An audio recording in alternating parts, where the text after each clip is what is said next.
লিখবেন, একটা পর একটা স্টেপ বাই স্টেপ লিখবেন, লেখার কোনো বিকল্প না, বেশি বেশি লিখতে হবে।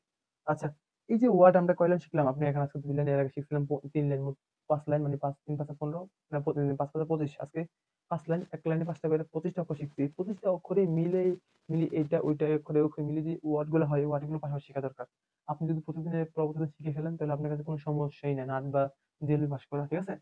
তাহলে আপনার আজকে যে ওয়ার্ড গুলো দিছি, আজকে ওয়ার্ড বেশি না, কয়টা, 3টা 4টা 5টা 6 7 8 9 10টা, মাত্র 10টা। গতদিন দিছিলাম, মানে 7টা দিছিলাম গত ক্লাসে, দ্বিতীয় ক্লাসে আজকে 10টা, কিন্তু বাড়তে হবে, কিন্তু এত বাড়বো না, 10টা 12টাই থাকবে। কিন্তু দেখেন 10টা ওয়ার্ড আপনি যদি এই 4 পৃষ্ঠা লেখেন বা 3 পৃষ্ঠা লেখেন, মানে বারবার লিখবেন, আর লিখে লিখে যদি মুখস্থ না হয়, লিখে লিখে পড়বেন, হাতে লিখে পড়বেন, রাস্তায় বেরোলে ছোট করে কাগজে চিরকুটের মতো লিখে পকেটে রেখে দিবেন।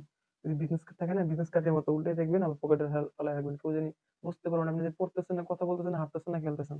যাক, এটা না, এবার বলি